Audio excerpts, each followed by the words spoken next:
Another day, another protagonist getting hit by a truck and waking up in another world. With the bar already so high for the genre, how are we going to make it better?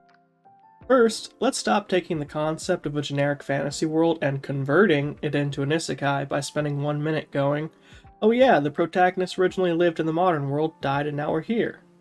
No.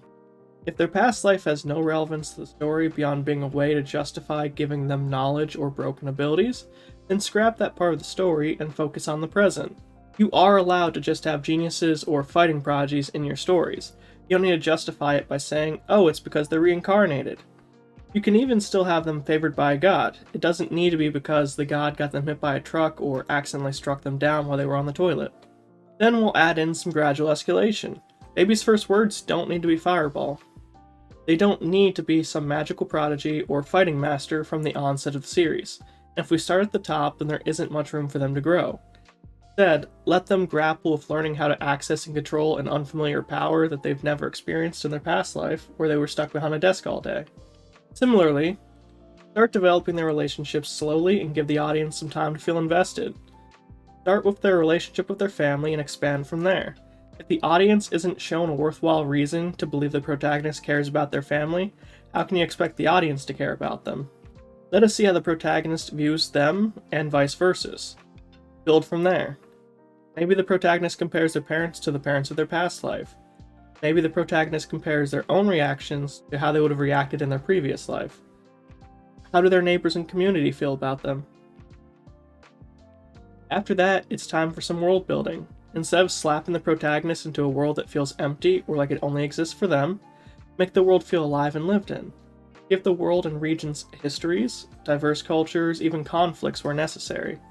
Let the protagonist go around and see how these things and people all mix when they converge. The story doesn't need to be focused on the protagonist walking into magic school and being the best without any training, or accidentally making themselves the savior of a kingdom at war. Let's see how the everyday people interact with or view magic.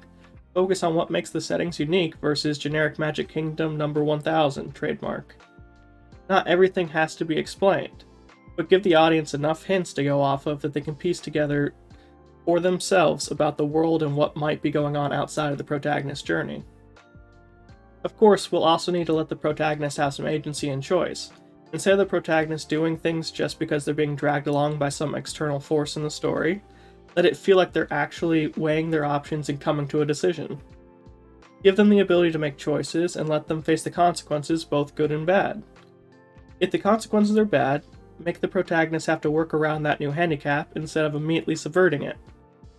Their wins should feel like they're earned and not given, and they'll need to take some L's throughout the journey. We can't win them all. Going hand in hand with that, side characters should also have their own agency, desires, and flaws. Some of them should get to have arcs and choices too. Maybe some will support the protagonist, maybe others will challenge or undermine them. Make the events and decisions of the story feel like they matter, so it doesn't feel like wherever we end up at is where we would end up regardless of what happened in the story. And now let's talk about personality. As in, don't forget to give the protagonist and his entourage some. I know it could be asking a lot to make a character have more flavor and personality than a bowl of plain cornflakes soaked in water, but I think the audience can handle it.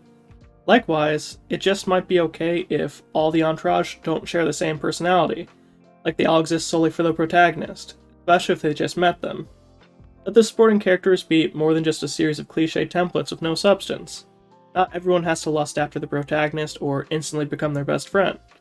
Let them all have their own desires and flaws, and let their relationships be messy.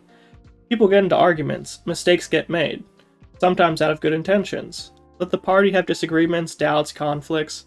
Let them develop camaraderie and trust. Or not. Maybe some people will come and go along the journey. That's life. And it makes all the bonds that do last feel more earned. Finally, to finish off our isekai, let's consider the pacing. This doesn't have to be some long epic tale, but it also shouldn't feel like a speed run.